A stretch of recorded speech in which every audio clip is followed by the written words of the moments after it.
Morning সবাইকে। সবাই খুব ভালো আছো আশা করি, ভালো থেকো। আর আমার চ্যানেল থেকে তোমাদেরকে অনেক অনেক ওয়েলকাম।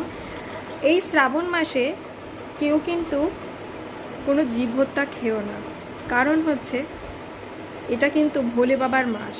হ্যাঁ, এই মাসে কিন্তু ভুলেও কেউ জীব হত্যা খেও না, কারণ ভোলে বাবা কিন্তু প্রচণ্ড অসন্তুষ্ট হয়। ভুলটা আমিও করেছি, ঠিক আছে, মানে আমি জানতাম, কিন্তু জানতাম যে অনেকে অনেকে মানে না, কিন্তু এটা চরম পাপ। ঠিক আছে, যে পাপটা কিন্তু আমিও করেছি, তাই তোমাদেরকে আমি বলছি যে তোমরা এই ভুলটা করো না। আর পরের বছর থেকে, নেক্সট ইয়ার থেকে অবশ্যই তোমরা শ্রাবণ মাসটা পুরো জীব হত্যা কেউ তোমরা খাবে না।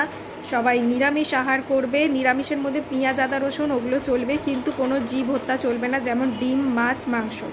আমি যে ভুলটা করেছি তোমরা সেই ভুলটা করো না। নেক্সট বছর থেকে অবশ্যই তোমরা এই জিনিসটা মেনে চলো।